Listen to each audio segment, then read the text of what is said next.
Hey, everybody. Welcome to the Random Redshirt podcast. I am one of the hosts, Zach, and the other host is Chris. What's up, buddy? Hello, everybody. Welcome. Excellent to see you. As always, my dear friend Zach. Hello, everyone around the multiverse worlds, Yeah. and What interwebs. Earth number are we? Are we Earth 1? Maybe we're Earth like 436 in the multiverse. We I could don't be know, it any. could We be. we wouldn't know, Yeah, right? we wouldn't. I That's tell you, true. on Earth 1, James Kirk lived. And Trip, Connor. And Trip. Yeah. He lives too. Yeah, yeah, Well, he does in the absolutely. books. He does. He survives in the books. Yeah, that's right. And on And Earth One, Steve Irwin's still alive. Tell you that right now. Steve Irwin's still alive. In Earth One, Star Trek Enterprise had a more Enterprise had 7 seasons on Earth One. And on Earth One, Star Trek Five is a completely different story. Oh, oh, okay. Later on, let's talk about Star Trek Five. I was thinking about Star Trek Five, believe it or not, like a lot. So we can talk about that like Like later. recently, because I know you're Dude, one yeah, of a handful that actually liked the movie, but like dude, recently, recently. yeah, Oh, yeah, yeah, what yeah. made you think of it recently? Okay, because this is part of what we're talking about, right? So I was watching All Good Things, the series finale of TNG, and I love that last part in All Good Things where Q is talking to Picard, and Q's talking about Picard saying, "Yeah, we've explored all of these places in the galaxy, charted star systems, met alien civilizations," and Q's like saying, "No, no, no, no, no, no, you have it all wrong. Um, you know, you need to look into the different like modes of existence. Like that's where you'll go and you'll see." So I love that part in TNG. But the final frontier, man. So Star Trek 5, the final frontier, is like all about this journey um into into first metaphorically, and in Star Trek 5. I mean, it's literally like they think there's a god, and so they're searching to meet God, and then realizing no, that's not a god, and then realizing like, oh, um it's a complete internal thing on them having to look for their own internal god and their own internal faith. So I was linking that Star Trek 5 to All Good Things, and then Star Trek 5 thematically. So I was thinking about this a lot, man. Thematically, you have the Clearly. idea of, yeah, you have the idea of faith. Faith is a big thing in Star Trek 5. And then friendship. Friendship is a big thing in Star Trek 5. And the idea of Kirk saying, "Hey, I always thought I was going to die alone." But you've got Spock and McCoy saying, "No, we're going to be there. We're your friends. You're not going to die because we were there." Then also the idea of so friendship, faith, and the idea of like internal and external pain, right? So because we find out that Spock has a brother, Cybok, and it's all about Mhm. like, hey, release your pain, and then you'll be more peace. So that's a big part of the movie, is them like releasing their pain, except for Kirk, who has Mm. internalized it and said, no, I need that because that helps me with who I am and helps me with all of my decisions. So bringing that back to All Good Things and Picard, just Picard and Q. Q loves Picard, and Q like uh, kind of moving Picard along in this realm for Picard to like internal think, hey, am I responsible for the in a way, Picard, right, is responsible for the end of human like existence, and Q is the one that opens Picard's mind to all of these other possibilities. So connecting them, my friend. I will. You might be I'll vigorously defend Star Trek Five. the only person in the world in human history to connect TNG's All Good Things and Star Trek Five. So you might have set a new record, maybe. I don't know. But thank you, everybody, for joining us all over the globe and the interwebs. We very much Mhm. appreciate it. And we're going to get lots more of that.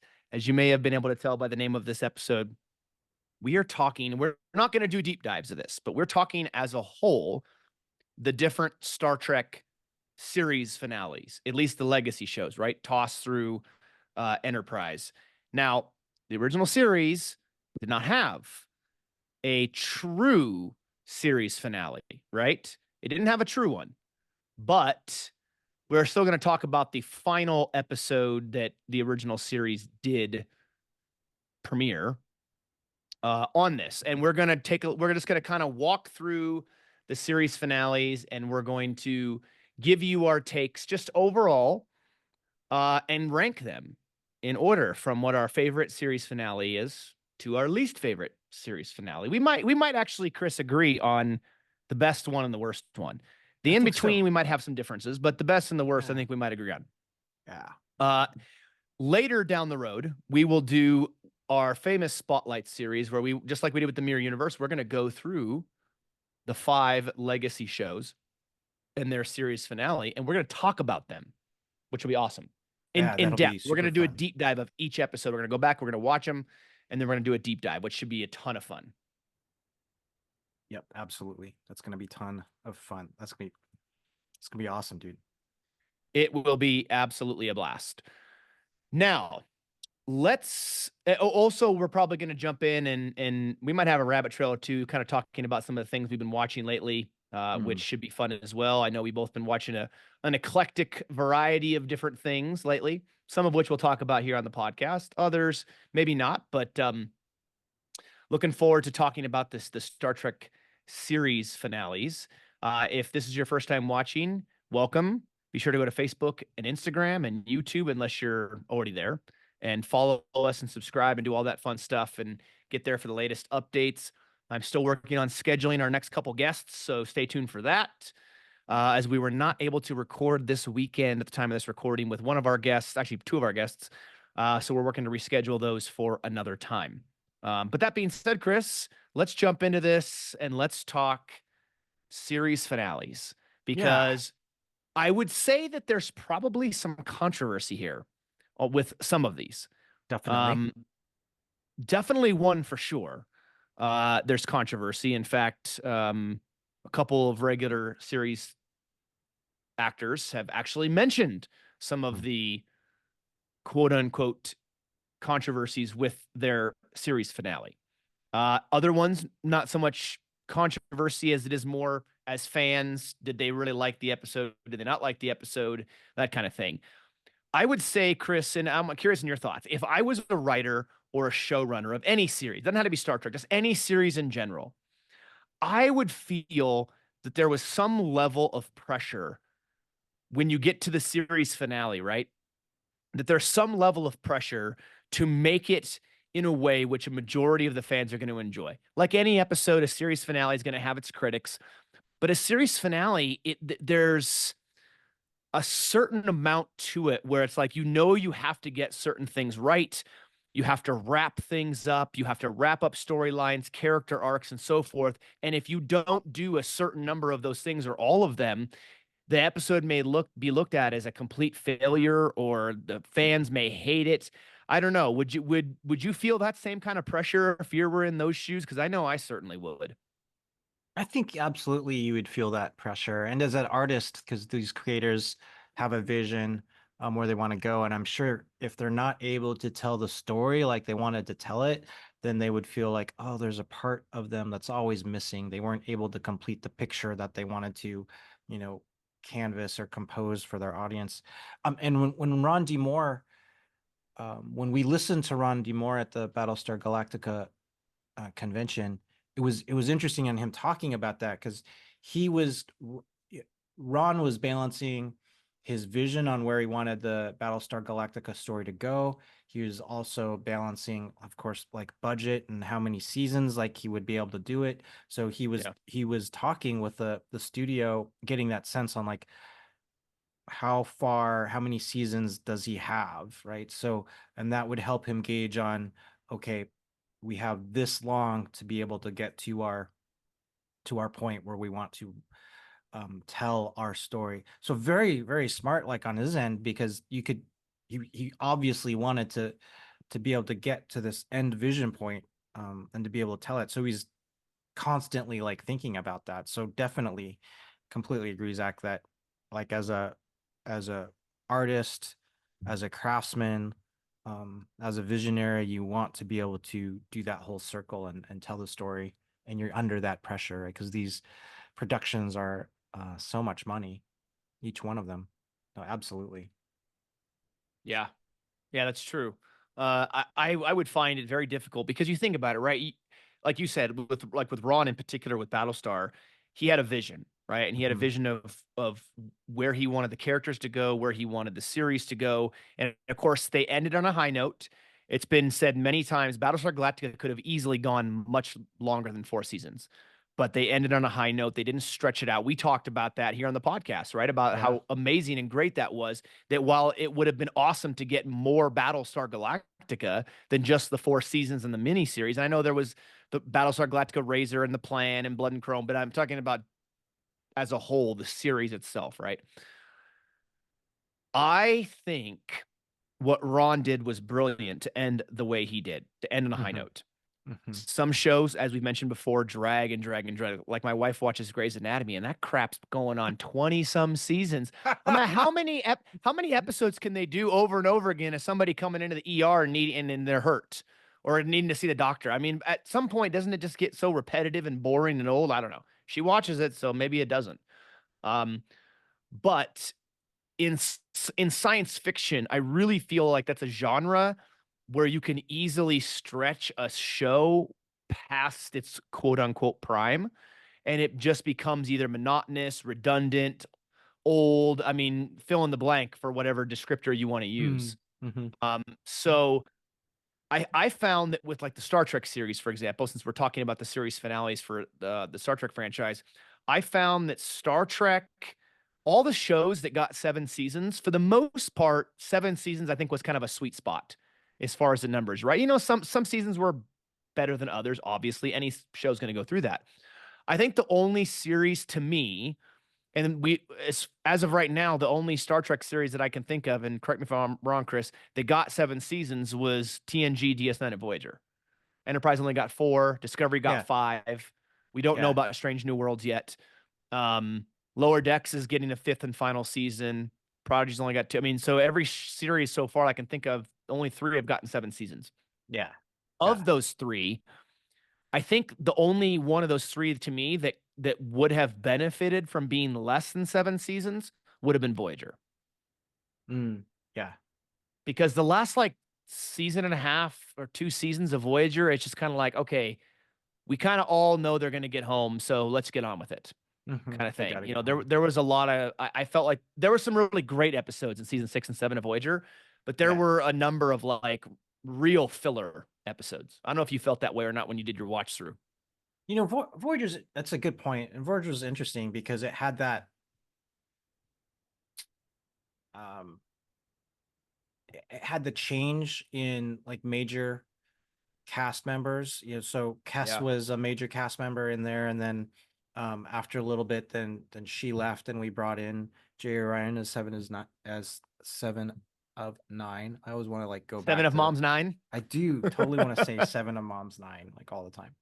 We had Jay Ryan coming back in as or coming in as seven of nine. So so I think because that happened in Voyager and you had such a main character and a prominent character in seven needed like she kind of needed a couple seasons to Yeah. develop her as a main character and then develop that relationship between Janeway and Seven.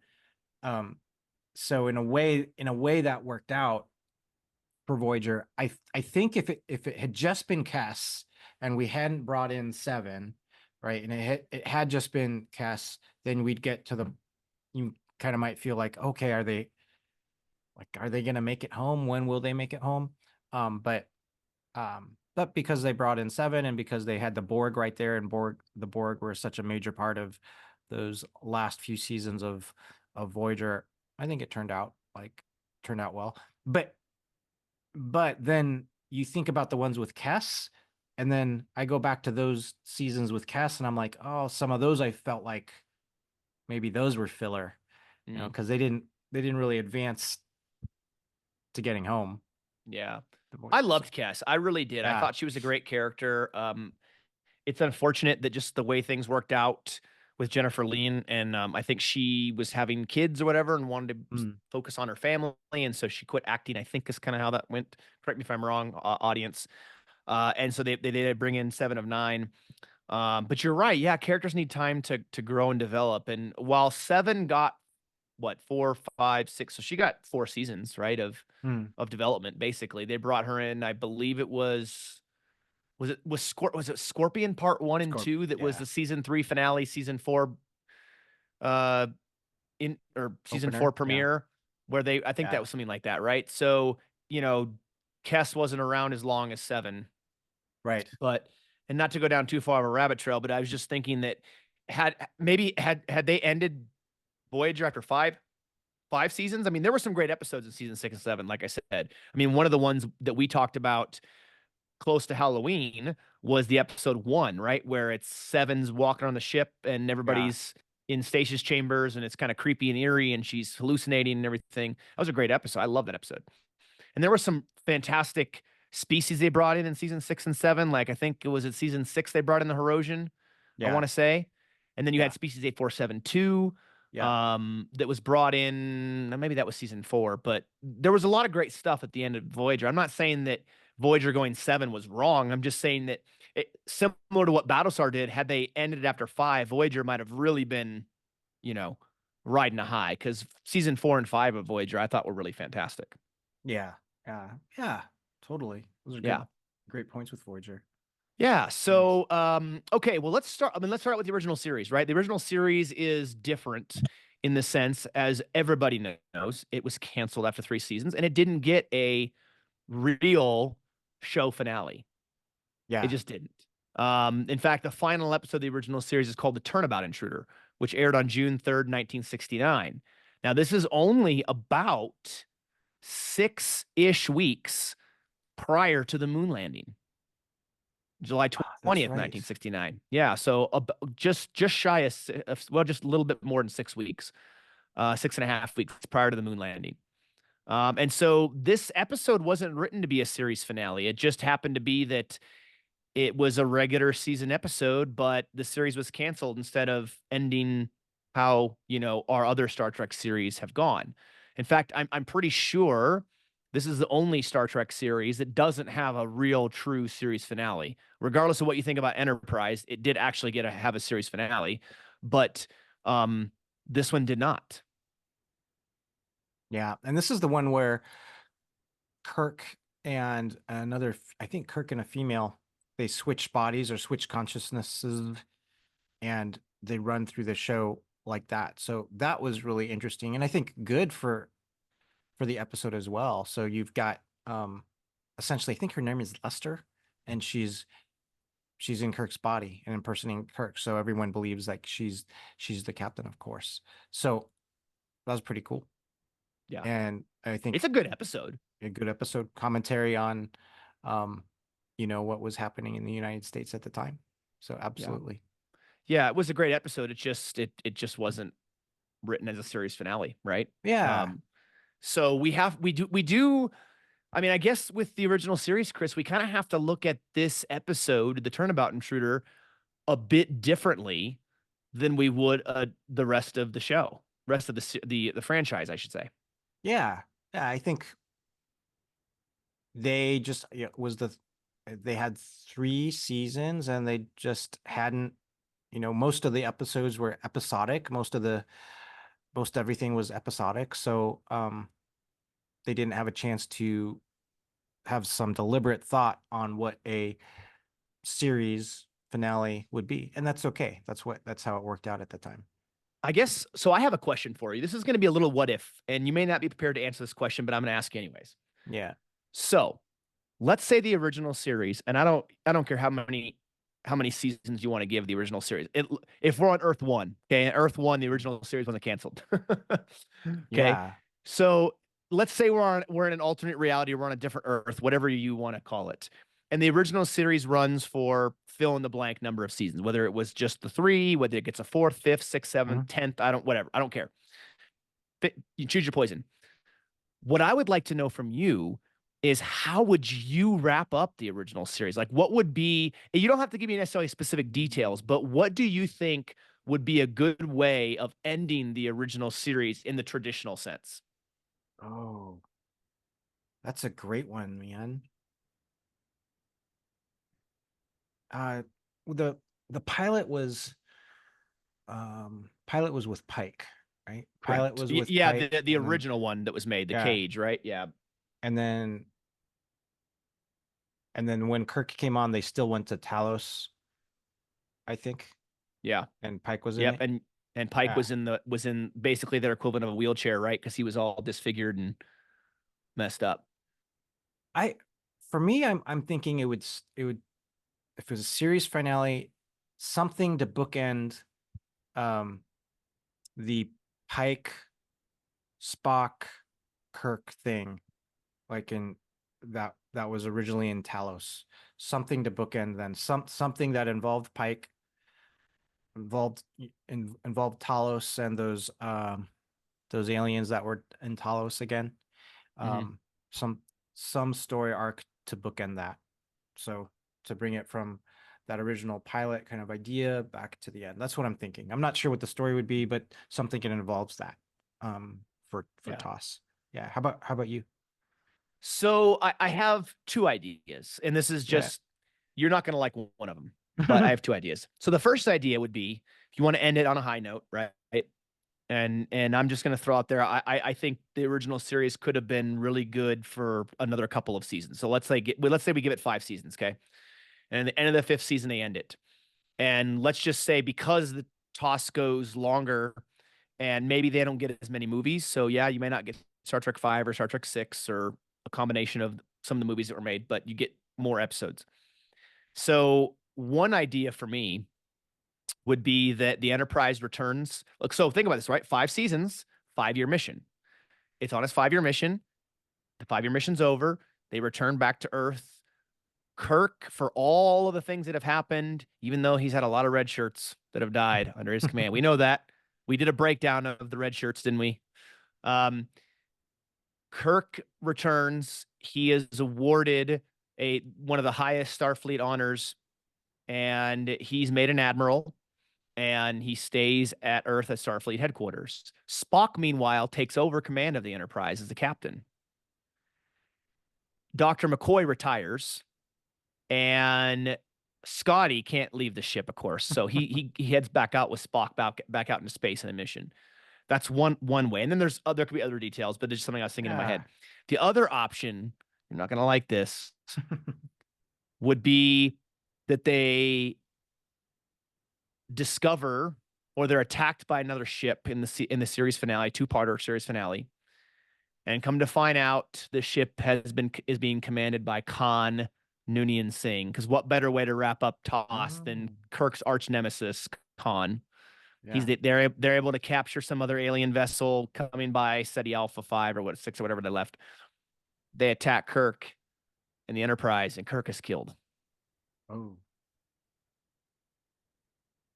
I told you wouldn't like the second one, Oh. but No, we can't have that. We can't. I told you. So I'm not really, sold on the whole Kirk dying thing. But think about it though, right?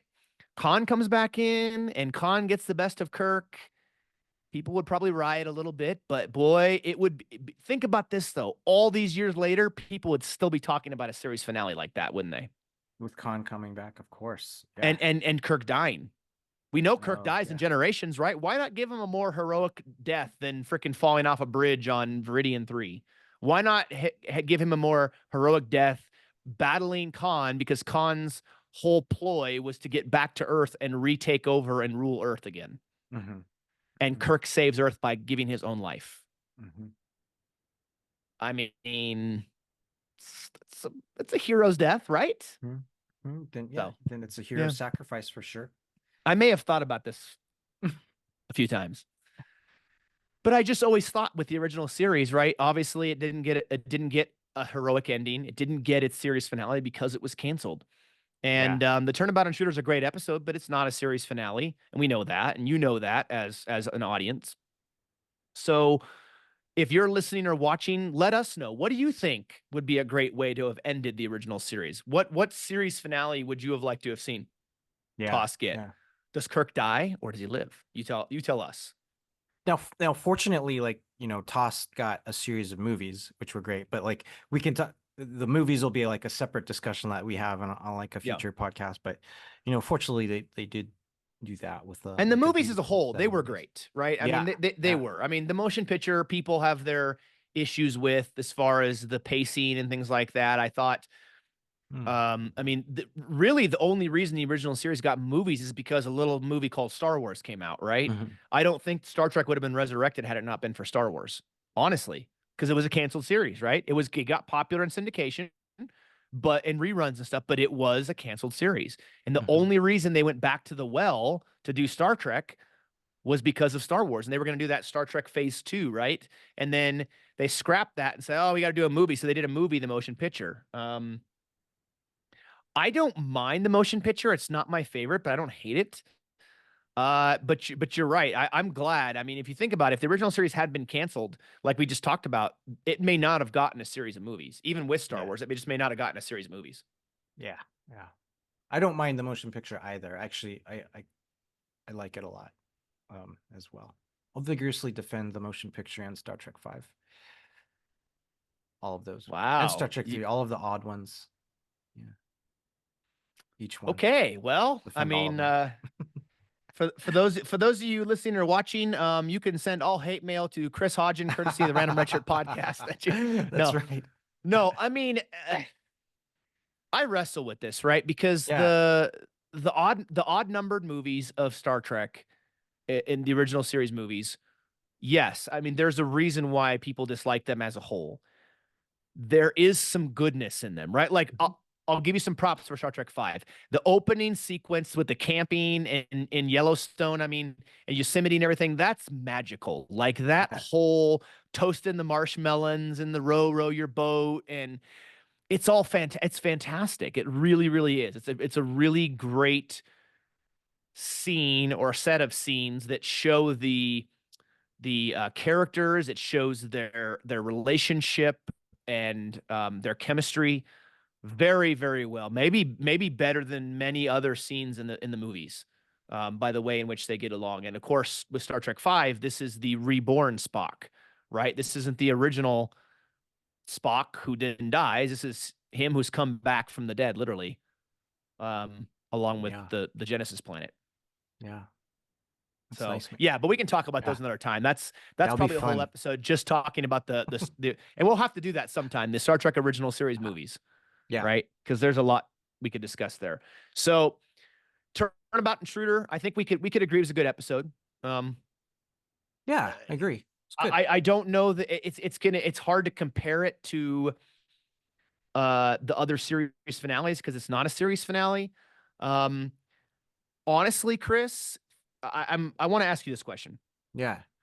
Do you think, like, looking at everything as a whole, right, from the original series episodes into the movies, and we're not going to get into the movies like we talked about, but would you consider Star Trek 6 kind of like Toss's series finale? Yeah. Absolutely. And I think that was part of the intent. Like, Yeah. and you had that.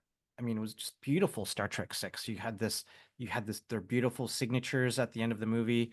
You did have this beautiful dynamic scenes with Spock and Kirk and McCoy.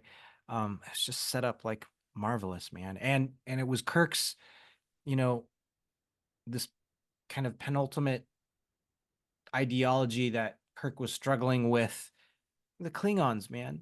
And so, I mean, Kirk, this was Kirk getting past that because he had gone through so much Yeah. tragedy with the Klingons. So it was him coming to full circle, full catharsis, like on Kirk's journey on being able to kind of accept we're moving into a new era.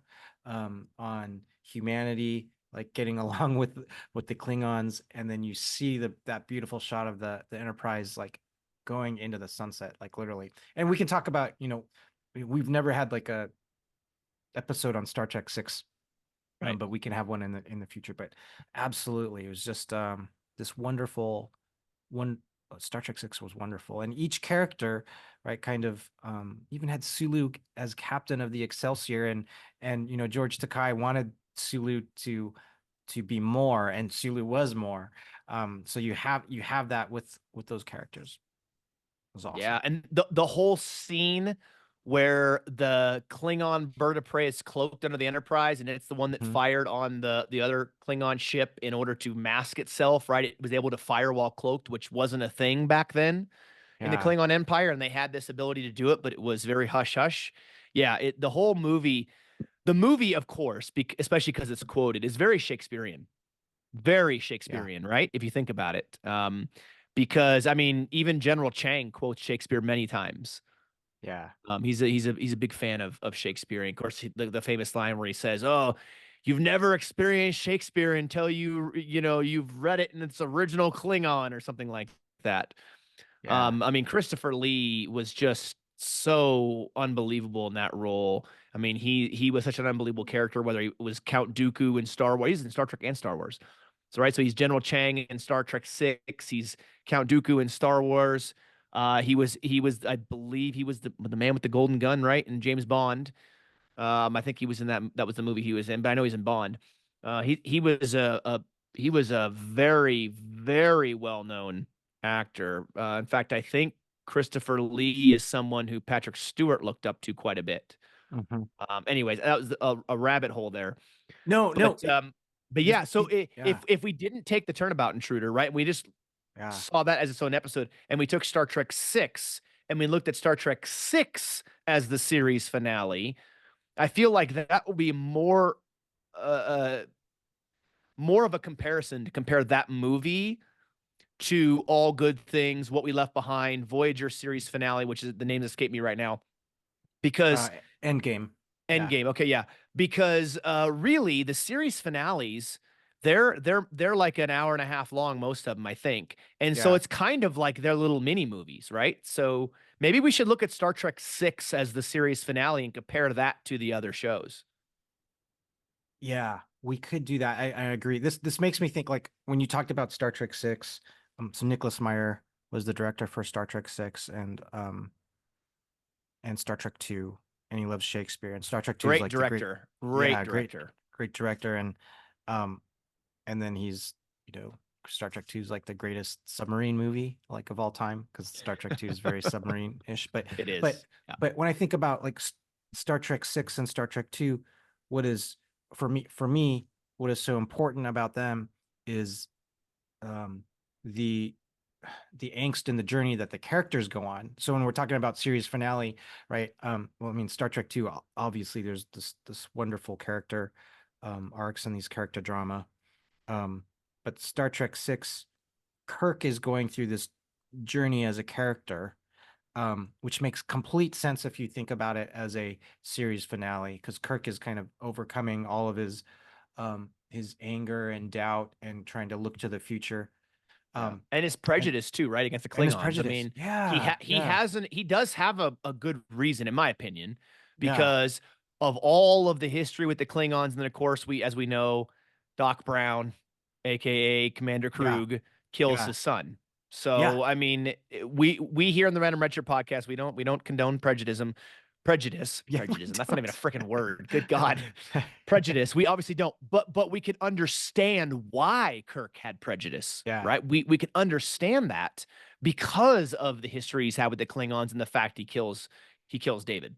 yeah, totally, totally. So those series and movie finales, those series finales where it's very character centric, because you've had some time to learn who the characters are. So ones like TOS, if we think of Star Trek 6 as the series finale, or TNG All Good Things, or Far Beyond the Stars, like I'm telegraphing like the ones that Wait, I wait. like. It's You talk about what we left behind?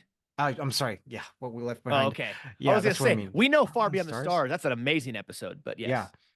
But what we left behind, and I'm telegraphing like which series finales like I like, but the ones that are very character centric because you've had time to learn who the characters are, and then it's Yeah. very much like you do that series finale, and feels very, very personal to the character.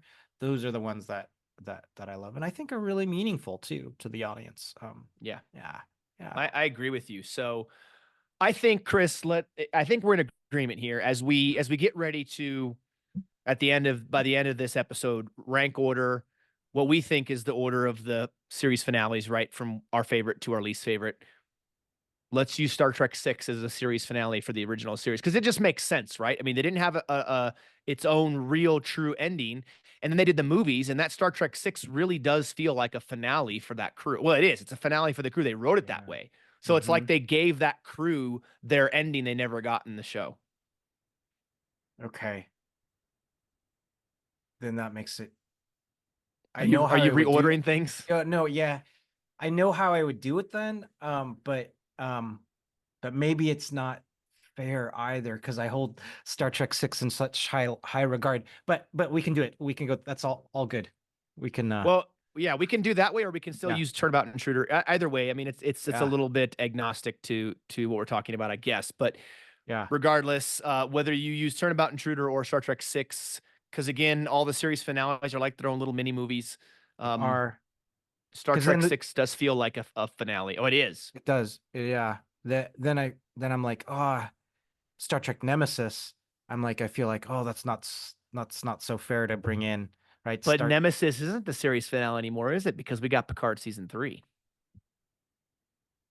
So Picard season 3. See, you could say Picard season 3 or Nemesis is Yeah. the finale, but All Good Things was really the finale of Star Trek TNG, right? I Hmm. mean, the Picard show and in particular Picard season 3, and this is my own opinion. People can disagree with it. That's fine. Picard season 3 was bringing the group back together, and giving them another final voyage. But yeah, okay. Well, I No. mean, if you bring in Star Trek 6, does that see the reason I say Star Trek 6 is a series Yeah. finale for TOS is because TOS didn't get a series Yeah. finale, right? TNG got a real finale. Like if they had never made anything TNG again, then All Good Things would have been amazing way to end that series, right? I And can we do it. know it Yeah. was, Yeah. yeah. Yeah. We can do a version. Yeah, we can do two versions. That one Okay. version where we include Star Trek 6, um, and then another version where we just include like Just the 3 seasons or yeah, yeah. yeah, Okay. yeah. Yeah, we could do that. That's a Okay. good idea, that Turnabout Intruder. Yeah, yeah, that's a great Yeah. idea. Okay, so Yeah, yeah, we'll go with that. We'll do two different yeah, variations of toss as far as how you want to rank order that, right? And that may affect yeah. each one because I can tell Star Trek 6 is throwing a wrench into your fire. This is awesome, man. Yeah, Yeah. Okay, so TNG, we got to talk about yeah, that next yeah, because yeah. now for those of you who've been watching and listening to the show long enough, or if you're brand new, you will have noticed we have not hit on TNG really at all other than the overall series. Well, we did talk about Picard season 3 in length. We did the season 1 and 2 reviews, and we did an episode by episode review of season 3 of Picard. But the regular TNG series, we have not gone back and done deep dives. And Chris, you and I have talked about this, and you and I have mentioned our need to get some TNG deep dives going. There's so many, Mhm. I mean, obviously amazing episodes. We have a few. I've got one in particular that I'd love to do, along with several others. So at some point in the near future, guys, be sure to stay tuned and look out for future TNG deep dives. They will be coming and they will be magical because there are some incredible episodes we have not touched yet. And I know, Chris, our discussions and your philosophical insight will make for some incredibly amazing episodes for our audience to watch or listen to. It'll be super fun to do some deep dives on TNG because yeah, you're right. I'm gonna love deep diving into those. We love talking about like philosophy, like and all of that. But Yeah. TNG also has some very odd episodes. Like I saw one where the Enterprise had a baby. Remember that one, Zach? Was Enterprise that had a Galaxy's baby. Child? Galaxy's Child? Was Yeah, that what it is? yeah, Yeah. Yeah. yeah, Not Destiny's yeah. Child. No, yeah. that was a group back in the day for those of you old enough to remember who Destiny's Child is. Um But yes, that's true. There were, well, and then of course, TNG has arguably the worst episode of Star Trek of all time, which is Code of Honor. So Oh yeah. that's the Okay. like super Yeah. racist episode that everybody talks Yeah. about being maybe the worst episode of Star Trek of all time. Although there are some other dandies of the other series that are pretty bad too. But yes, TNG has brought us Pretty good. some of the greatest episodes of Star Trek of all time. Like obviously, Mm-hmm. in my opinion, it's not hard to say this because TNG is such a close second for me. Mm-hmm. Uh, Best of Both Worlds Part One and Two is probably the greatest two part episode in Star Trek. I mean, Yeah. could you imagine? I mean, I wasn't watching TNG as the new episodes came out each week when I was a kid, but I can only imagine people who were watching that cliffhanger season three with Best of Both Worlds Part One, and now Picard's a Borg, and then you have to wait months and months and months to see the new episode. This is the drama and suspense of that cliffhanger must have been just unreal if you were a Trek Yeah. fan watching it live every week. Yeah, absolutely it was. And of course, like television was different back then, different, streaming wasn't a thing. There was no You're right. binging back then. There was no binge Yeah. watching. That wasn't a thing back then. Yeah. It would have been like awesome. Yeah, It was it really awesome. would have been. Yeah. Yeah. So TNG, we know, we've said this before. People know this. We're not telling you anything you don't already know. TNG is the gold standard for Star Trek, right? I mean, it set, if the original series set the foundation, TNG took the Star Trek franchise to a level at which it had never been before. The first season or two, maybe not so much, right? Um, there was a huge shift and change when season three came around. Uh, when season three hit with TNG, all of a sudden it's like Star Trek exploded. I Hmm. mean, just more so than before, right? Because TNG started around the time that, the original cast, they were filming movies, right? They were several movies in by the time TNG came around. So it's not as Yeah. if Star Trek was dead or that the original series wasn't still really popular or anything like that. TNG just elevated Star Trek to a completely different level. Yeah, it did. And it was helpful that TNG, it was its own thing. It had its own identity. Like Captain Picard had developed by season three, you had really kind of understood the type of kind of person he was. Very different than Kirk, Yeah. which was like super important. Right? It developed its own identity. Yeah, well, and, Yeah. and give credit Yeah. to Gene Roddenberry, right? Because when he got the opportunity to do Next Gen, he was very specific to the crew that worked on the show that it had to be a very different series, right? A completely different looking Enterprise, completely different looking cast. It's set in the future from TOS about 100 plus years. I mean, it's very different. It had to be it couldn't just be like a copycat, right? Like, oh, we're gonna do Star Trek again. Here we go. We're just rehashing the old thing. No, this is very, very different. Yeah. And so you look at the series as a whole, Chris, and I have an idea, obviously, as to what you think and what you're gonna say, but all good things. An unbelievable series finale. What are your thoughts on that? TNG is your favorite. It's like 1B for me. Were you satisfied with all good things to where if they had never done the TNG movies, they had never done Star Trek Picard season one, two, or three, would all good things still be as satisfying for you now as it was before any of that showed up? Absolutely, it would. I had the fortune of watching All Good Things again recently. So uh, it's fresh in my mind. But you Ironic that have we like started talking about this. I know, I know. You, it is Picard centric and a completely character centric, and Picard moving forwards and backwards and present in time, and him kind of him dealing with um his own mental deterioration and how that's going to happen, um and then him dealing with confusion, and then him dealing with Q. And I feel it was such a personal episode to Picard, um, that it was just it was a lovely like celebration of him and the series, and it bookended, you know, this whole idea with Q and that humanity was on trial. Yeah. And when you use on trial, I mean, yeah, the Q continuum had humanity on trial, but the thematically the idea was like, what is the journey of humanity, and is is humanity worthy of kind of advancing? Similar to the idea of similar in Battlestar Galactica, right? Yeah. Where Adama's like, oh, you have to be worthy of surviving.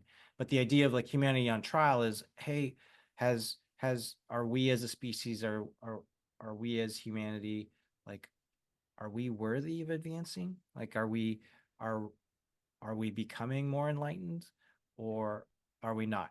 And and you're using Picard as a mechanism to explore that. Yeah. Um, and I just love each part of where each character is made sense to me.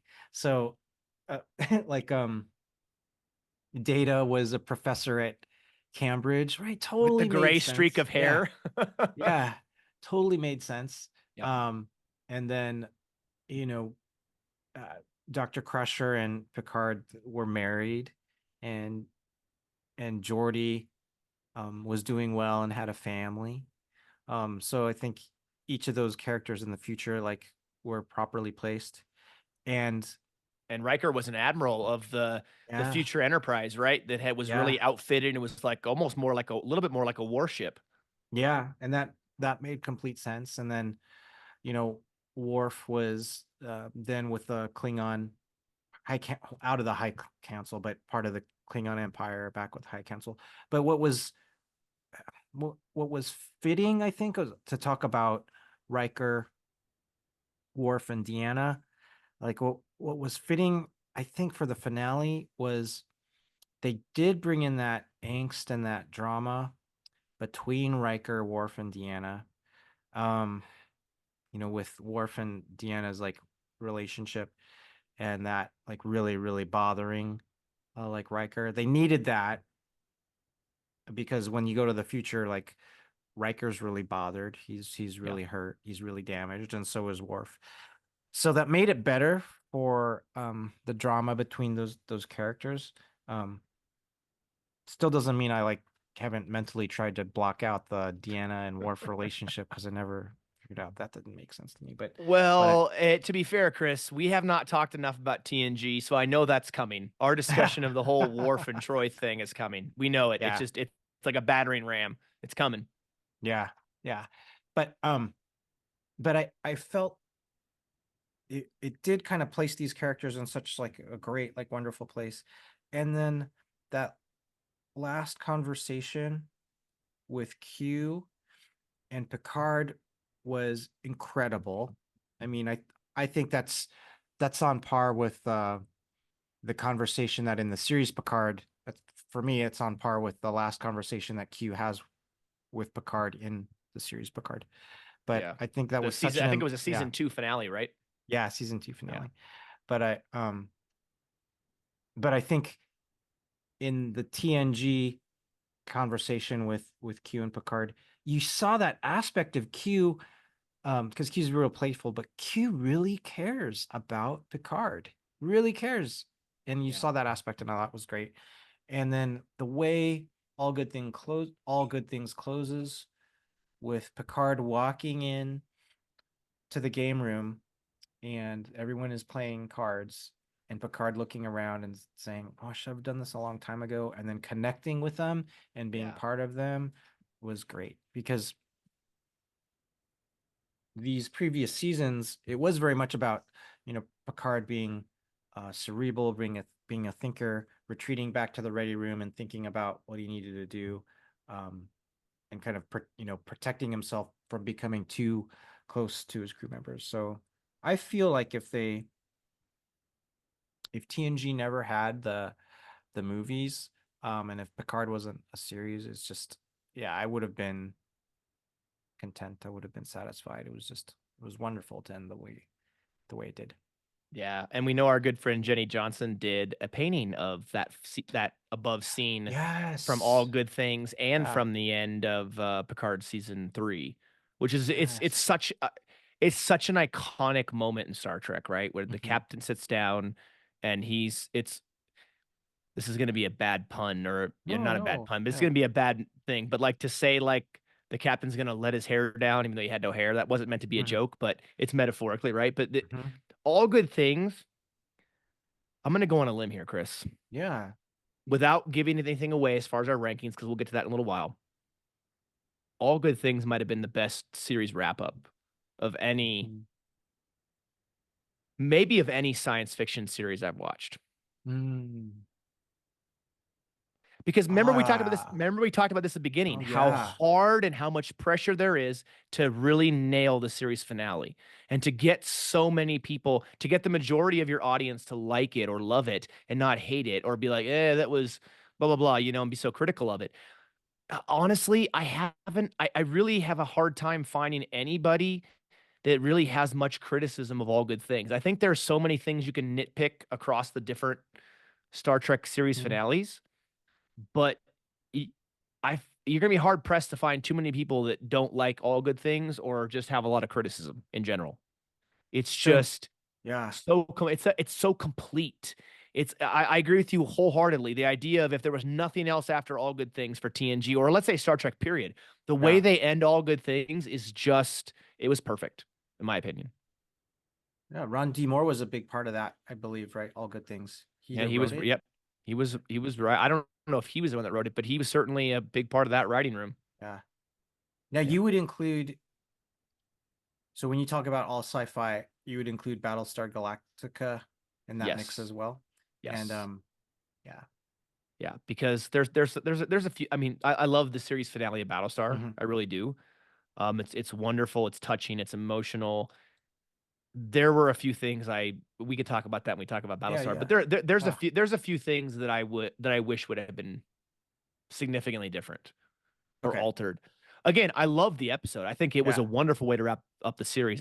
I don't have any issue with the way in which they did it, but there were some things about it that I was like, I can live with it, and it's not that it doesn't make me hate it.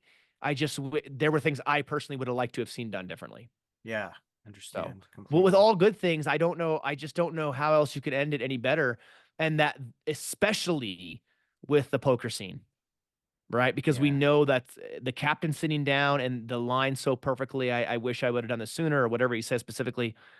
It was so good. It was just so good. So I think TNG was wrapped up marvelously. Obviously, see that's kind of the hard part, Chris. You get all good things, and then you get Star Trek Generations, where it's just like, mm, they brought Kirk back in. They Hmm. kill Kirk Hmm. in a very dumb way. Hmm. Not quite as dumb as the way they killed Jadzia, but pretty dumb. Hmm. Um, I don't know. I just don't know that that was really that great of a movie to come out of the series with all good things like that. Now, had they come out of the series and First Contact Hmm. was the way in which the TNG cast graced the screen, Hmm. that would have been epic. I don't know. What do you think, Chris? I, With the way we've been talking about all good yeah. things and then these series finales, do you think that Generations was a mistake? At least with the way the story went and with the way they executed it. Do you think that movie itself was a mistake? Because I kind of feel like it was just based on how well the show was wrapped up. Hmm. Yeah. I've never, that's a great question. I'm not even really sure. Like, I'm not sure how to answer it at And all. if you I don't mean, have an answer, that's fine. I It's maybe don't, more of a yeah. rhetorical question, I, but I mean, I love that there's a movie with Picard and Kirk. That's great. But also eh, TNG could have just stood on its own, right? without any With movies, right? uh yeah, without any movies, and then stood on its own with a movie without James T. Kirk.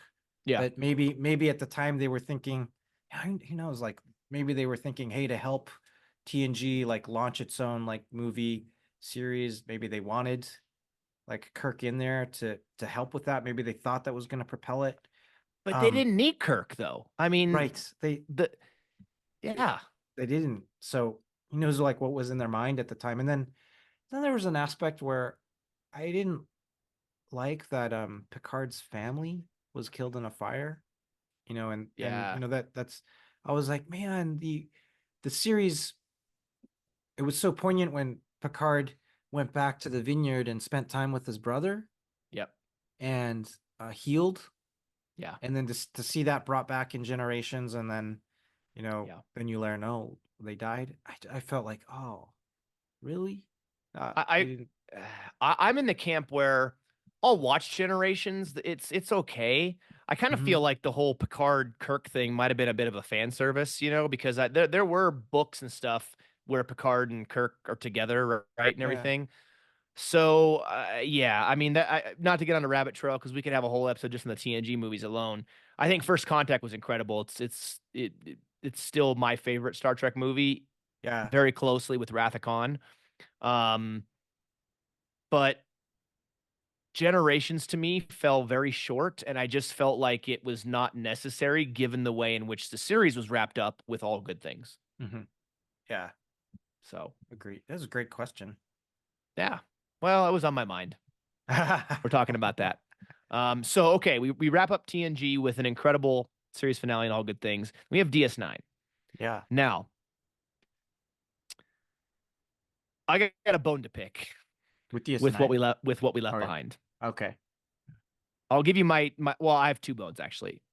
I'll give you my two bones, and then I want to hear your full on thoughts about this DS9 series finale because I don't think we've actually, for those of you listening or watching, we have a lot of phone conversations Yeah. outside of the podcast, obviously, or text messaging and things like that.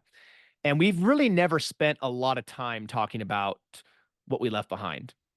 We've talked about DS9, obviously, but we haven't. I haven't. I'm really curious on your overall thoughts of that episode because I don't really know that you've really shared them with me. And I haven't, so I may not be able to fully think it out because I haven't watched What We Left Behind in a Very long time. long time. So Well, I that's okay have because to, you will watch it again when we do our deep dive. That's yeah, okay. which will be awesome to do. Yeah. Yeah, absolutely. So my two big gripes with what we left behind. Mhm. The first bone I have to pick is the emotion of it. I think every series finale has emotion, right? Because the show's ending and you're sad. And if you're invested in the crew and you're invested in Yeah. the series, you're sad. And that could be with any show, not Star Trek alone, any series, right? Um, so the first one is emotional. And it's emotional to me because you have Jake, who Cisco leaves behind, what we left behind, and Cassidy, who's pregnant with their child, who's left behind.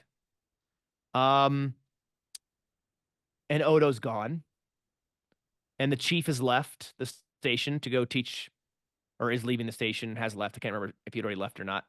Has plans to go leave the station and go back to Starfleet Yeah. Academy and teach at the academy, which is perfect for him.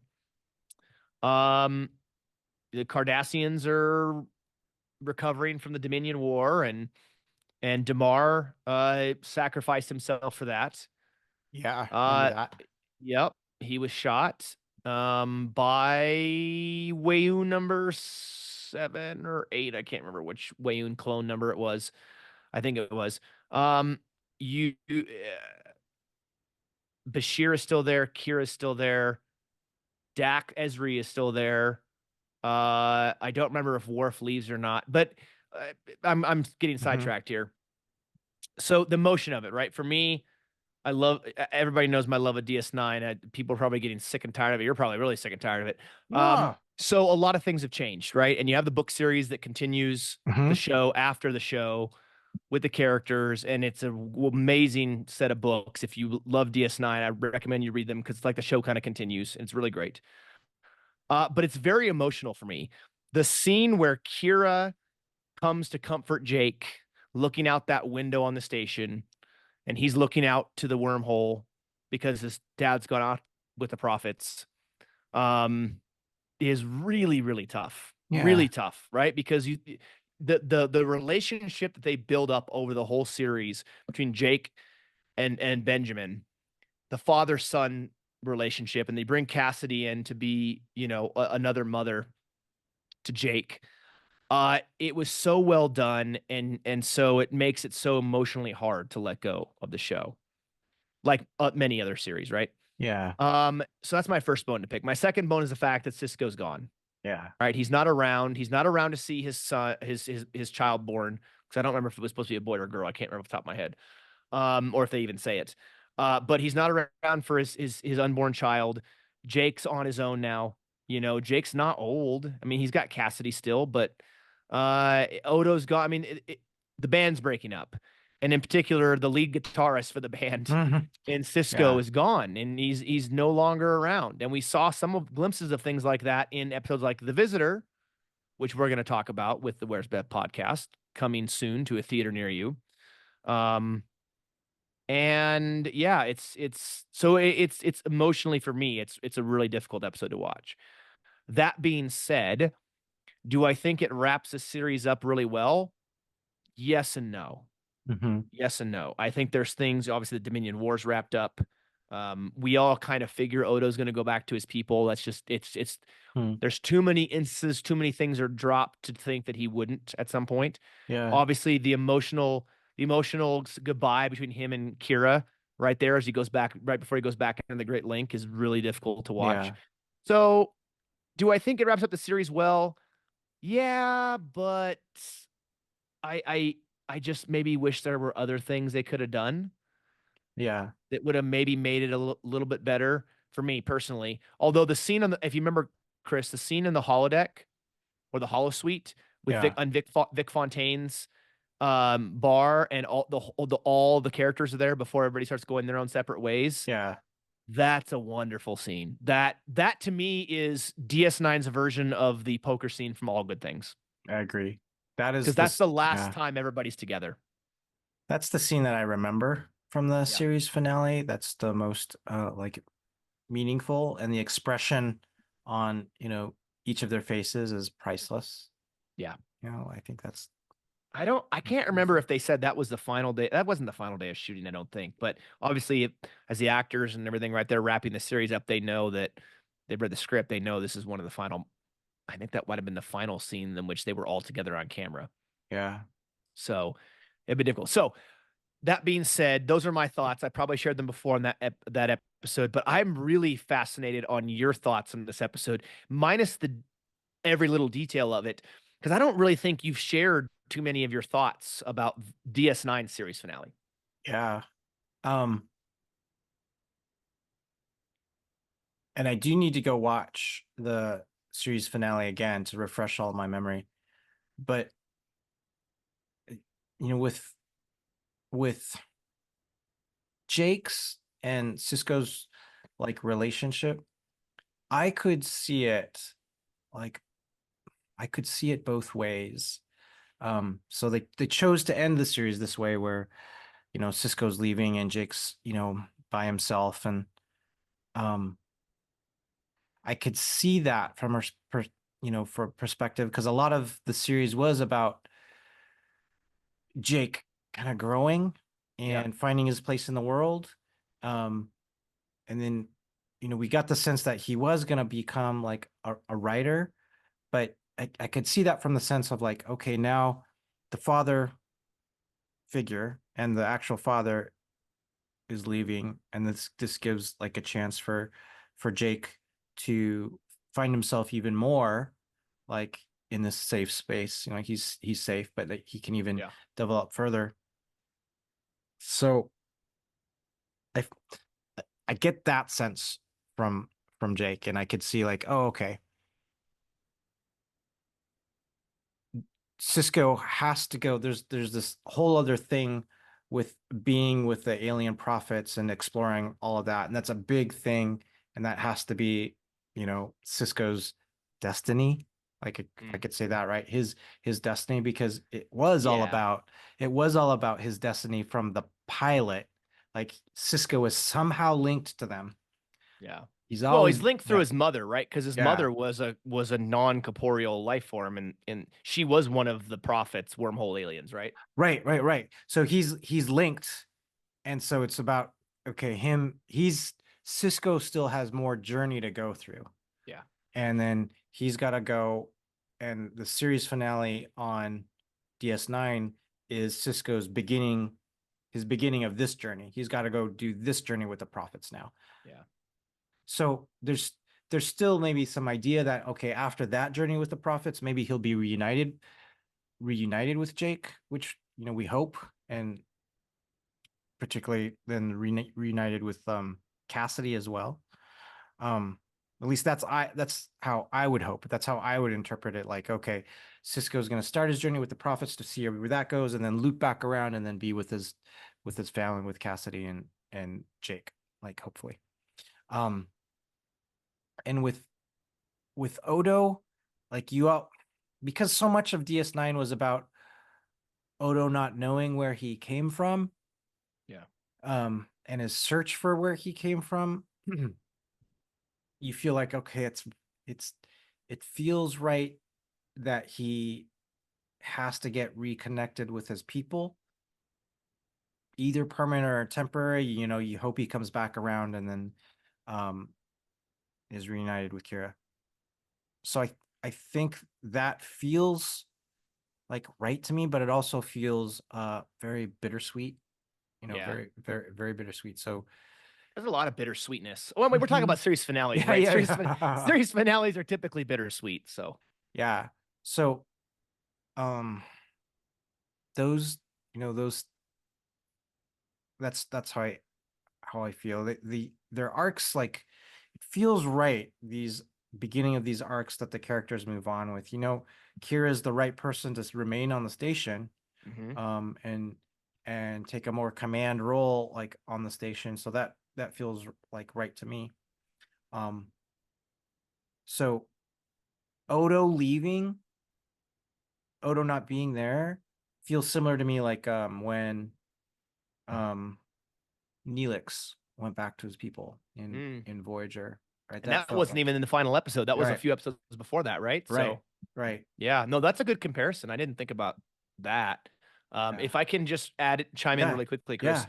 yeah, I think the reason why I didn't like the fact that Cisco went away, and I agree with yeah, you 100% that what happened to Cisco in the series finale is a culmination of everything that was led up to that point mhm, from the emissary, the pilot, right?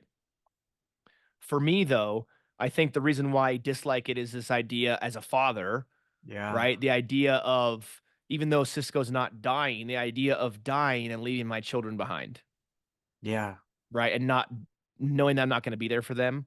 I'm not going to be able to protect them, not going to watch over them, not going to be able to comfort them, all those things, right? So I think it's before I had kids, that feeling wasn't there with the Jake and you know, Captain hmm, Cisco thing. But when I became a father, that immediately became to the forefront for me.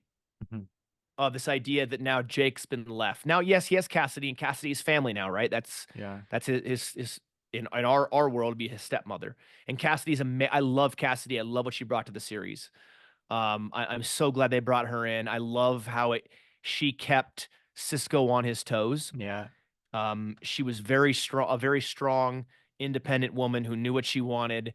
She was a captain of her own ship, you know, not Starfleet, but she was captain of her own ship. Anyway, so I guess again, just to chime in here, and please continue.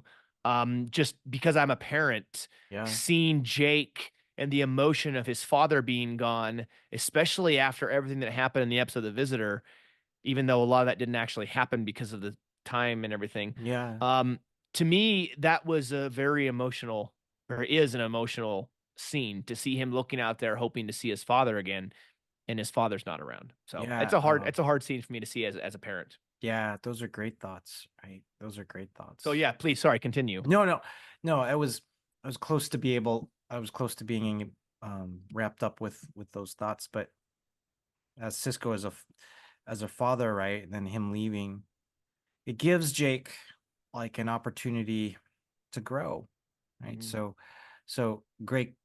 Jake has been with his father for several years now on the station. He's witnessed, like, firsthand, like, who his father is, like, as a man and, like, as a yeah. commander, and, like, what he struggled with. So it's been, like, a good example for Jake. So Jake's time to kind of grow and see like who he can become. Yeah. Yeah. And this is the first series where we get a captain of the series, a leading captain in a Yeah. series who's got a child, Yeah. right? And Yeah. that completely changes the entire dynamic of that Yeah. leading captain, right? I mean, Picard doesn't have any kids. Kirk doesn't have any kids in the series, Yeah. right? Different in Star Trek 3 when David's killed and Kirk goes ballistic and for Yeah. good reason. I mean, Kirk is beside himself, and even though David's sort of I mean, he's his son, but he's a little bit estranged because Kirk really hasn't been around in his life, right? Yeah. Not enough anyways. So what they did with Cisco and Jake and building that father-son relationship, and Avery Brooks really commented a lot at conventions and interviews and stuff about the importance of their relationship on screen, the importance of an African American father being there for his son and being a single Mm. parent at that, and Mm-hmm. how important that was to him for that to be on screen and on TV. Mm-hmm. And the importance of having a responsible father who is there to care for his child, and in this case his family, since his wife was killed. So um Yeah, and just to comment on what you're saying, that is, it's completely authentic, and it really rounds you out as a human being. You're not yeah. just a Starfleet officer and a Starfleet commander that that is one dimensional, that is always makes the right decisions, right? That is has a lot of gallantry and it just is looked upon with awe with their junior officers. No, like Cisco's like a real human being with responsibilities like as a parent and flaws as a human. But also like the great responsibilities of being a commander of this city and all Yeah. that And goes with having to it, right? balance that, right? Having to Yeah. balance it. And then Yeah. sometimes not and actually not being able to balance it. Right. And Yeah. that's the part that's like actually wonderful to show because we can't all balance it. And sometimes everything Right. falls apart. And then seeing Cisco um having to go through it. So I think that's actually it's wonderful to show like Yeah. for that in Star Trek and like Avery Brooks to portray that for Cisco. Um and then what happens like as a commander and you've got all these kind of different aspects of your life and sometimes everything falls apart and then how do you deal with it and pick up the pieces. Yeah. And here we said we weren't going to get deep on this. We can't help ourselves, guys. We really can't. I'll be honest with you, for those of you listening or watching. Chris brings so many of these great like deep dive discussions, and it just makes me dive deeper and deeper into Ah, it. So, I mean, that's one of many great things that Chris adds to our podcast is that perspective. And so we just can't help it. It's almost like it's become a part of our podcast DNA, and I love it. it's Zach, it's so like you are just so wonderful. It's just awesome to be able to go on the different rabbit trails with you on all It's this stuff. I love it, man. Yeah. We've talked so many times about how we need this for, Mm, our mental health and just for a break from reality. Like it's our podcast is kind of escapism for us, right? Like people yeah. use shows and movies to escape and books to escape. We do the same thing with the podcast, and it's Yeah. amazing. So, uh, I didn't mean I intentionally did not mean to do any kind of deep diving into DS9 in this finale, but I really just felt like Yeah. there's so much emotion by it, not because it's my favorite Star Trek series, but as a father, what we left behind hits so much harder than it did when I first started watching DS9. Yeah, I for mean, it sure. really does. And I love that they brought that aspect to the series that wasn't there before. Now, you brought Mhm. up a great episode in TNG when we were talking about generations Mhm. and you know um all good things, where Picard goes home, right? And Yeah. that relationship with his brother and his nephew and his sister-in-law and everything else, right? To me, that episode right there made Picard more human because he, Yeah. he didn't have a Yeah. wife, didn't have kids. And not that you have to have those to be human, but you know what I mean? Like it just to me, Cisco felt like the most relatable captain. Yeah. Simply for me as a father and having a family, it made me relate to Cisco more because he doesn't just seem you don't just seem like this the Starfleet officer, the Starfleet captain who's way up here, and he doesn't feel maybe as real. Um, where I love Kirk, we all love Kirk, but Kirk to me feels like he's up here, right? Mhm. He's this fictional character. He feels like a fictional character. Mhm. Yeah. Picard, maybe not as much because that episode where he goes home makes you feel like he's a little more human. Cisco to me feels the most human of all the five legacy captains. And that's not meant to be biased because he's the DS9's captain. I feel that way if he was the captain in Enterprise and had a family. Mhm. That's just how that makes me feel, I guess. Yeah. No, I agree with you. I agree with Okay. you. All right. Yeah. Let's move on to Voyager. Yeah. So, Voyager, you mentioned Endgame was the name, right? Because I'd Yeah. forgotten the name of the series finale. But it's a fitting name, right? For a series finale. And Endgame is an episode where I thought it did exactly what it was going to do, which is it Voyager got home. Spoiler, if you're watching, if Yeah. you've never seen Star Trek Voyager, they got home. Um, because we talked about this earlier. When they got into season 6 and 7, especially late 6 and into early season 7, Mhm. I just kind of felt like I'm like, all right, guys, come on. It's time to get home already. Mhm. Mhm. Maybe I just felt like there were a lot of filler episodes late in the series. There were some great ones, but some filler ones. Um, and so Endgame did what everybody I think expected, even when the show was out. Like I think everybody expected Voyager was going to make it back. Like why they weren't going to get blown up? Who's going to end a series like that where the ship doesn't make it back and they're stranded forever? Yeah. Um, and I thought it was fitting that they used the Borg because that makes sense. The Borg were introduced in season 4 or end of season 3, season 4 of Voyager. They're brought in. They're a mainstay in the franchise. I thought Voyager did a fair amount actually to expand and progress the Borg in the franchise. Yeah. I really thought Agree. that Yeah. they brought a lot to the Borg, whether it was the Borg and Species 8472's kind of rival, I don't want to say rivalry, but for lack of better words, rivalry, and the way that the Borg would just get annihilated by them. The transwarp conduits and they brought the Borg Queen in. This was before Star Trek First Contacts, which we'd never seen the Borg Queen before.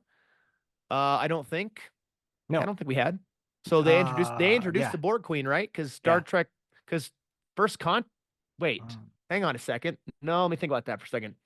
First Contact came out in what 96 or 97? I or want to 98. say or 98. Yeah, maybe First Contact introduced the Borg Queen, and then yeah, it would have been because Voyager ended in like what, like 99, 2000. So yes, sorry that they didn't introduce the Borg Queen, but they continued the Borg Queen story from First Contact. Yeah. Yeah. I liked the episode. I really did. I thought it was good. I don't think there was much depth, like philosophical depth to it, other than maybe future Janeway saving current Janeway. But what are your thoughts on Endgame? How do you think that went in order to wrap up that series? I thought it was. I also think it was good, and yes, I'm glad it. I'm glad they had future Janeway. I believe they also had a Captain Harry Kim. Yeah, they did, right? He is Captain. They had Captain Yeah, Harry he Kim. got So promoted finally. yeah, Promoted. finally, yeah. Yeah, So he can't. So yeah, he got promoted. We can say that he was actually promoted in the future to captain. Somehow he gets there, right? yeah, I'm glad that they had a future Janeway, Admiral Janeway, and it was about it was clever mechanism, I think, for the episode to get them back and to be able to get back home. So that's what I like about it. It was a clever and a cool story. yeah, Um I thought that you'd actually get to see them on Earth and not just like end it with like approaching like Earth. So yeah, I think about that too. Like I would have liked something, maybe like yeah. they're landing like near Starfleet headquarters or just uh, something like that, right? You So took the words right out of my mouth, Chris. I okay, would say the thing I hated the most about the final finale is that all of a sudden they do the camera pans behind Voyager. Voyager's flying towards Earth, and then boom, it's over. And you're like, what? Okay, they made it home, but yeah, I want to see their arrival at Starfleet and the fireworks in the Janeway and Paris, Tom Paris, who's my favorite character from Voyager, seeing his dad again and yeah, getting B'Elanna and Tom Paris to bring their brand new baby to yeah. Earth, and maybe Admiral Paris getting to meet him, and seeing Barclay finally getting to meet the crew after his all these years of obsession over Voyager. And Hmm. um, although I kind of would have liked to have, I mean, I would have liked to have seen Neelix go to Earth too. That would have been amazing. Hmm. I mean, yes, Neelix being with his people and the way in which they ended his story in the series was so touching and sweet. And I mean, I'm a big Neelix fan. I know some people hate him, but I love Neelix. Um, so I would like to have gotten a lot more at the end. Like I really think that they could have done a lot more. And maybe they just felt like, okay, they made it to Earth, it's over. That's it. And that was Yeah. the way to wrap it up. Maybe they felt like if they did more, it would have just been kind of dragging the finale, but I just felt like it was missing. We didn't get to see the reintegration of the crew back to life at home. It, So it, that you yeah, you absolutely said it exactly. yeah. It was missing that human touch that TNG and DS9 had, which it just felt really abrupt, right? Yeah. It was missing that human connection. They needed to close it. They needed to connect with home again.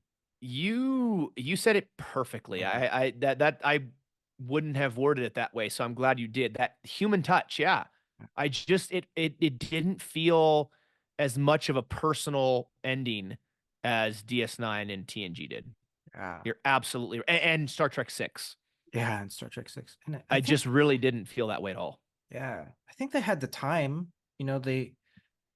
They knew it was coming. They were planning this episode where they were going to get back home. So they had the time and the planning time to be able to craft something like that. So Is interesting. Yeah. let me ask you this question. I'm curious. Mhm. If Yeah. you could have written Endgame, or maybe Endgame was like a two-parter that was like the second to last episode, and then the finale was completely different than Endgame, how would you have? Is there something in your mind that makes you say this is what maybe I would have done for the finale, and how you think it would have been a good way to kind of tie the bow around Voyager? Yeah, I'll have to think. Maybe I'll come to something when we do the deep dive on this episode, but it's something where we get left more not with an image of the ship because we get left with the image of the ship. But Yeah, that's no, true. we're left with the image of the crew because they're a family now. But either with the image of the crew, like as a family, either like as they anticipate landing on Earth or actually arriving on Earth. Um, Either the crew themselves or the crew having that initial meeting with just like exactly what you said with Admiral Paris, with Barclay, with those people that have been on Earth helping them get back. Just it could have been like brief, even Yeah. 30 seconds or something like brief because the card game at the end of TNG wasn't that long. Hmm. Um, but just something where you're left with humanity and not the tail end of Voyager, the Yeah. ship. Yeah. I would have liked to have seen maybe like Starfleet throws some type of like welcome home Yeah. celebration, and you see the crew together, and you see the doctor with his hollow Yeah. emitter, right? Because Yeah. he's never been to Earth. Yeah. And I don't know, maybe there's a way. Well, no, Neelix would be too far away because they had to use a transwarp conduit to get back to cut the time. So, but like, I don't know. Seeing Seven back on Earth for the first time Hmm. since she would have been a baby, maybe. I don't remember if she was born on Earth or where she was born at, but she was traveled with her parents, on the ship as a kid, and then they were taken and everything. But I would have just liked to have seen something, some kind of Yeah. like you said it absolutely perfectly. Uh, Thank you. You said it perfectly. Human touch. And I think that's something maybe that, I certainly had missed that. I didn't make the comparison that, yeah, Voyager ends with a ship. Yeah. TNG ends with the poker game. What We Left Behind ends with, Jake and Kira looking out the window towards the wormhole and out into the stars. Yeah. Voyager ends with the butt of the ship as it's flying towards Earth, and it's just that's it. Like, it's just, you're right. I'm glad you feel the same way, because maybe I'm the only one. I'm not weird. Like, I always felt Voyager's ending was just so abrupt. Yes. Yes, exactly. Yeah, I just did. So, Yeah. but yeah, we could talk more about that when we deep dive Voyager's two-parter Endgame, because, like I said, if you're watching or listening to us right now, we are going to go back and do a spotlight series like we did with the Mirror Universe, and we're going to deep dive each of the series finales and give you our intimate thoughts. Although we've done some intimate thoughts for TNG and DS9, but Yeah. we'll have plenty more, I'm sure. Okay, Chris. Now here we get to the final show Mm. that we're going to do in this finale comparison, or whatever you want to call it, or discussion, Enterprise.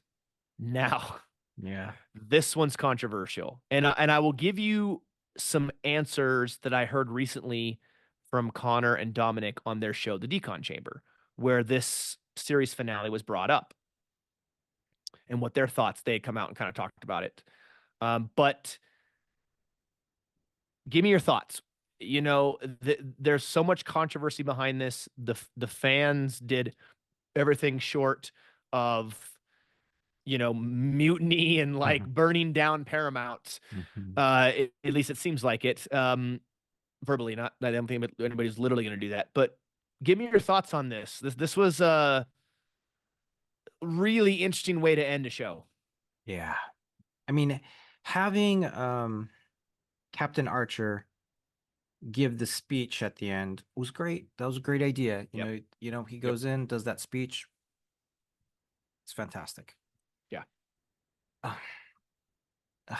but but tying it into a holodeck simulation, it it's just it just takes all of us out of it. Completely takes all of us out of it. I know Yeah. they when they're maybe when they were envisioning this, yeah, they thought it would have a different effect, but no, just took all of us out of it. And then Trip's demise, it's just like it was unnecessary. Like, why? And so you just feel like your gut punched, like, Yeah. at the end. Out of all the series before Enterprise, Chris, I don't think any of them killed off a main character in Yeah. the finale. None of them did, right? Right. If we take, whether we take the Turnabout Intruder or Star Trek 6, doesn't matter which one. All good things, What We Left Behind, Endgame. None of them killed the main character. And then they kill Trip. Well, we know in the books he didn't really die, Yeah. but before the book, because the book was written after.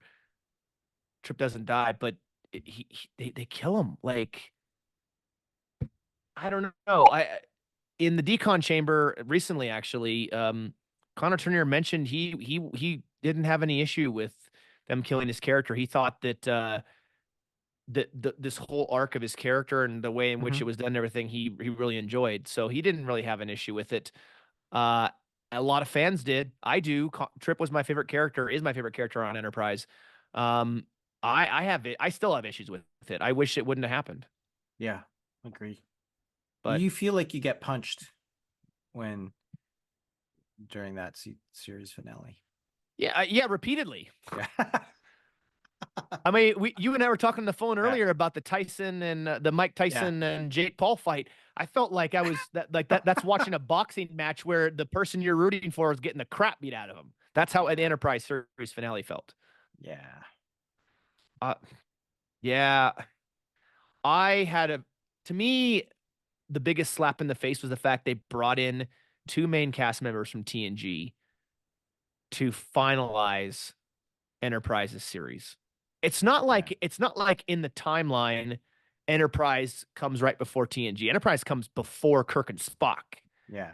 And you have to bring in your gold standard show two main cast members to wrap up another series. Like, Yeah. and again, Enterprise is suffering from the same thing that happened to TOS. It was getting canceled, Yeah. and there was a rush to complete and rush to get a finale done and everything. But you're right. The speech that Archer gave was amazing. I think that was, if it had been a normal episode and it wrapped up that way, Yeah. Then we could and take it. the Federation is birthed from everything, that would have been, there couldn't have been a better ending to Enterprise. Yeah. But Rick Berman, he was actually he actually sat down and had I don't know if they call it an interview, but had a discussion with Connor and Dominic a couple years ago, and he talked about that he takes full blame for that because it was basically kind of his idea, I guess, to do it the way they did it. I guess he felt like the idea, we're getting canceled, I'm going to go back to the well of something that worked so well, which was TNG, in order to wrap this up. And he got the backlash from fans was pretty heavy. Yeah. Um, I mean, watching it now is even worse because it feels so like detached because yeah, 20 years later, I mean 20 years ago, then there was closer in time to TNG, right? And Enterprise. So it was TNG right. was more relevant in people's minds. So I guess that's why they thought it was a good idea because it's more fresh in people's minds. So they're therefore connected. But now you watch it and it's like, no, so much.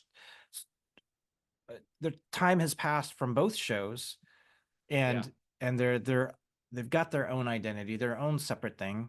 So it just feels very, very, very out of place, more out yeah, of place now than it did 20 years ago. I So agree. yeah. Now, I am like 9 or 10 episodes away from finishing Enterprise and my second watch through, which was long overdue. We talked about this a Yeah. lot. I haven't watched Enterprise in a while, but I've been watching through it slowly. I haven't been in any rush, and I'm that much closer to that finale, Chris. And I'll be honest with you, I'm tempted to just not watch it.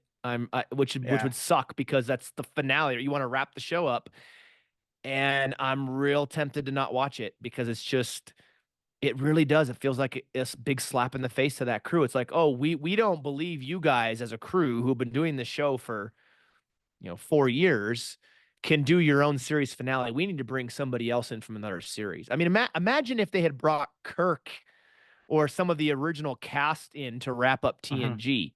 How much of a Mhm. gut punch would that have been? Yeah. Yeah, I'm with It would have been you. terrible. All good Yeah. things. I mean, we wouldn't have had all good things. It had been some other godforsaken finale that people would hate, and we Yeah. wouldn't have gotten the masterpiece, in my opinion, that All Good Things is. So yeah, it was terrible. It Yeah. really was. For those of you watching or listening, let us know your thoughts. Maybe you like it. There are people out there who do like the series finale. But the fact that it was a holodeck simulation and they were all fake, and it's like, so was the whole series just a Yeah. holodeck simulation that they were watching or working their way through? It's like I never watched the show Lost, but I heard the finale of Lost everybody couldn't stand because they were all dead and it was all some dream or something. I don't know. Yeah.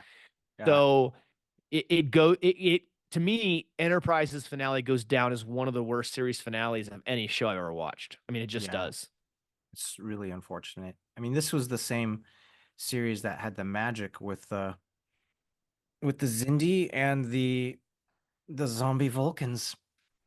And Manny Koto Yeah. came on in the show with when season 4 started, he was kind of running the thing.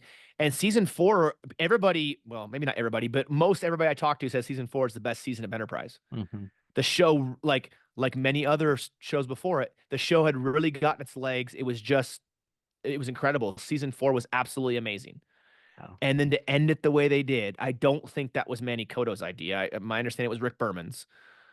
But to end it the way they did with such a great season just is terrible. agree. Yeah.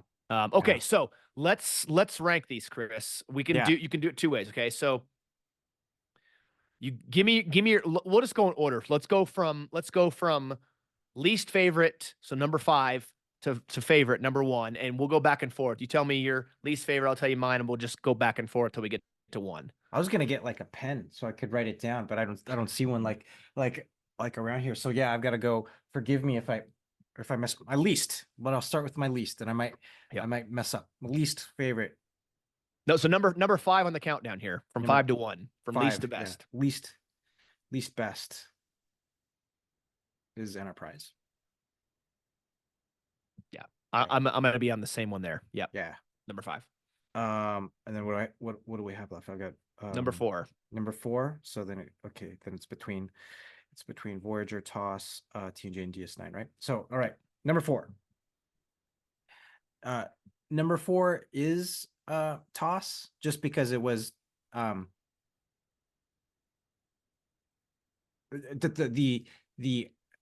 intruder, the Turnabout Intruder episode. Turnabout Intruder, yeah. Okay. Yeah, just Okay. because, yeah, it wasn't actually like a series finale, right? It was just the last aired one. All right.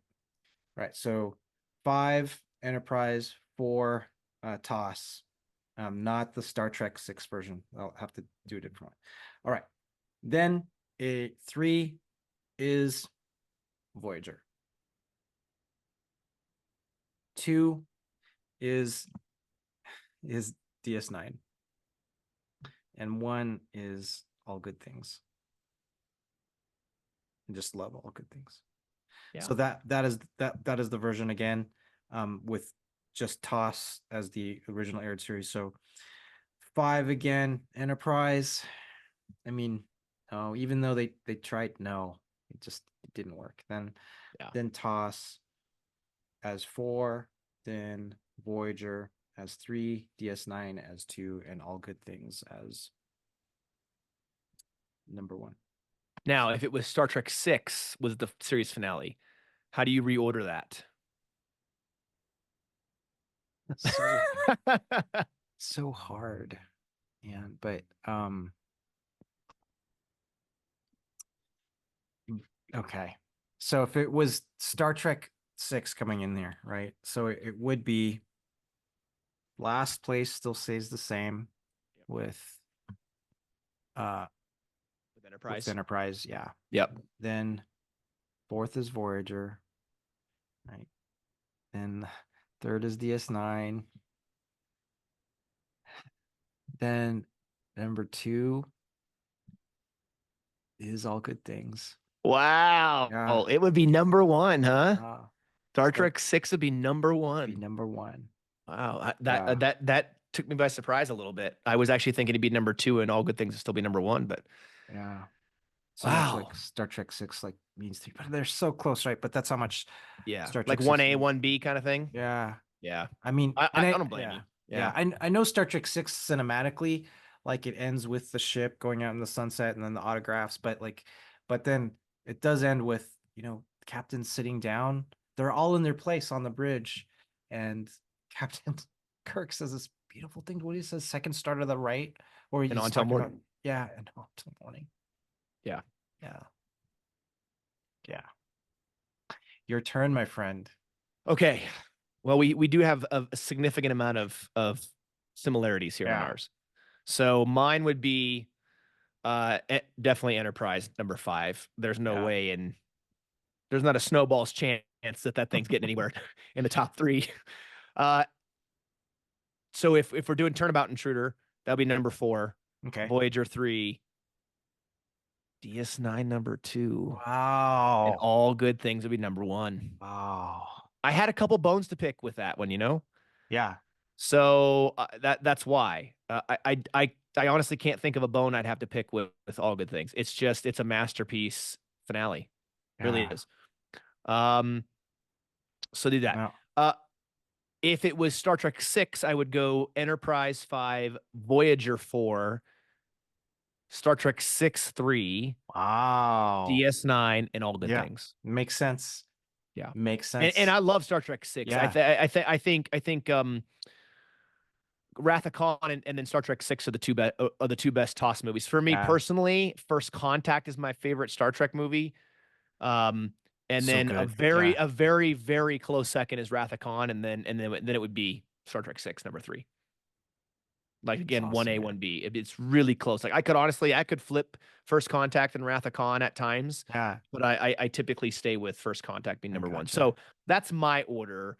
We're curious on your guys' order. What order would you put Yes. those things in? Of your all the series finales of legacy shows, because I know Discovery doesn't have its series finale. Oh wait, no, it did have a series finale. It's done. We're not covering Yeah. Discovery because we haven't watched enough of it to be able to say, and we haven't seen the series finale. So we're not covering Discovery. Strange New Worlds hasn't had a finale yet. Prodigy hasn't had a finale yet, so we can't wrap those in. That's why we're just doing the legacy shows. Um, yeah, so let us know what your order would be. What's your favorite of the legacy series finales? What's your least favorite? What's your order of those top five like we gave you? Um, Before we go though, Chris, I Yeah. want to know we've talked a lot about obviously Trek here, but what other things have you been up to as far as watching? What are some of the things that have been on your list You that know, you've watched recently? yeah, thank you. Like funny enough, I've been watching some DC universe stuff, like Crisis on Infinite Earths, like the animated versions of those. So I'm making my way through those, like slowly inching my way through those. So that's been good. Um, Finding some time to watch a little bit of Battlestar Galactica here and there, and a little bit of Expanse here and there.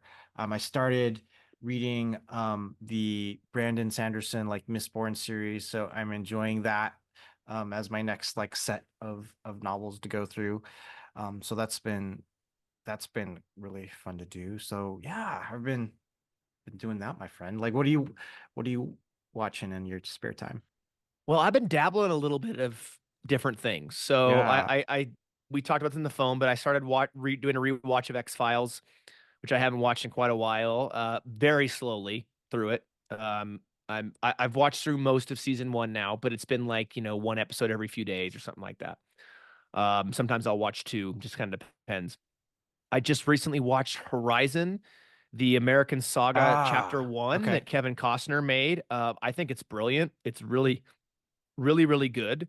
One of our former guests, Elizabeth Dennehy, is in that, and she had mentioned that during our awesome. interview. If you have not watched her episode, be sure to go back and check that out because she talks about Horizon in there, and she was wonderful in it. Her and Michael Rooker together were hysterical. Um, Watch that. Let's see, what else have I watched? X Files, Horizon, a little bit of Battlestar Galactica here and there. Nice. Continuing my trend through that. Um, well, you watched Fanboys recently too, didn't you? Oh yeah, I watched Fanboys. Yeah, I did this Yeah. For this again, week. you've seen it before, but you watched it Yeah, again recently. Yeah. yeah, it was funny. And I love that William Shatner was awesome in Fanboys. So that was awesome. And then Carrie Fisher was And Billy D. Williams and too, Bill. isn't it? Oh, Billy Dee Williams was Yeah. Remember, he's the the judge. judge. Yeah. Yeah, yeah. It He was. gives gives the kid a note, and it says, and it's because he's gonna Oh let him yeah, yeah, free, right? yeah, He's gonna drop the charges or whatever, and he gives the kid a note from his dad, and the note says like, "Get home or you're dead," or what, or you lose the business or whatever, and he's like, "Have a nice day." yeah. I like that. That was excellent. I've seen that movie I like I said, but I think I've literally seen that movie like 40 times. If you have not watched Fanboys, it's free with ads on YouTube. You can watch it on Pluto TV. It's around a few places. You can Mhm. buy it on Blu-ray or DVD. I have it on Blu-ray. And if you have not watched it, turn in your nerd card because Yeah. every nerd should watch that movie. It is a brilliant, brilliant movie. Love it.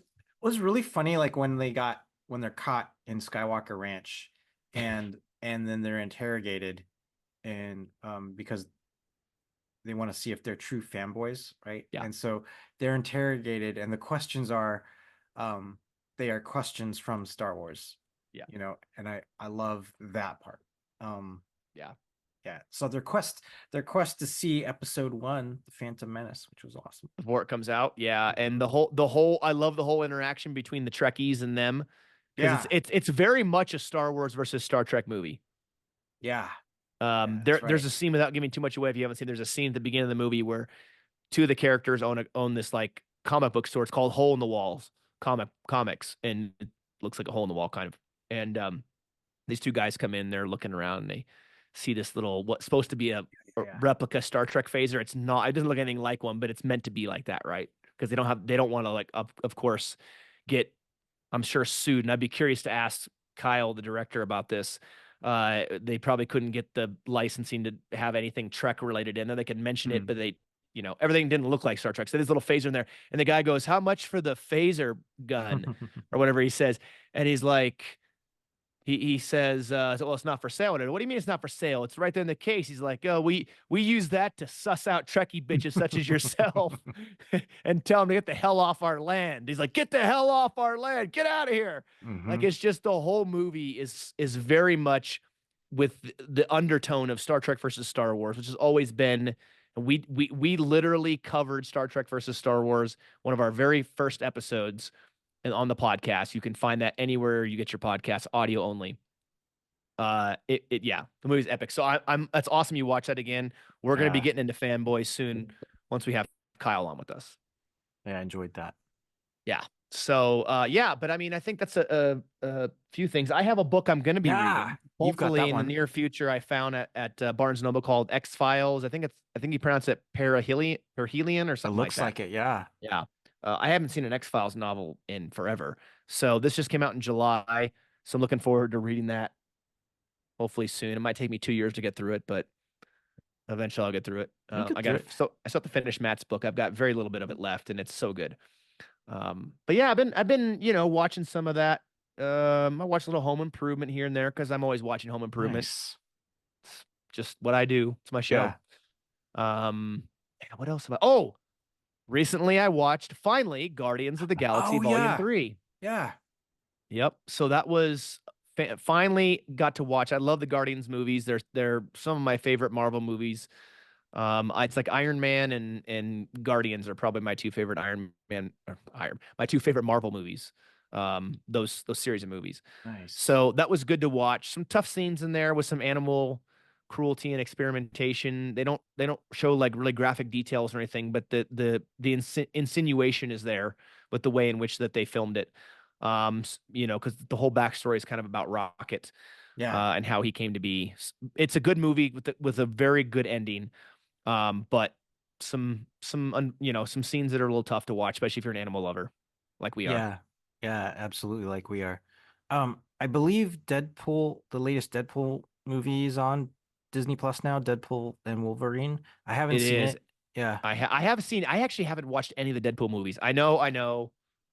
Don't Oh. Oh, yell at okay. me. Yeah. Don't yell at me, audience. I haven't seen it. I've seen clips here and Yeah. there of the first two Deadpool. I've never actually seen them all the way through. So my goal is to watch all three of the Deadpool movies here in the near future too. Oh, nice. Nice. Yeah, I'm gonna Yeah. watch I have seen Deadpool 1 and 2, but it's been a while.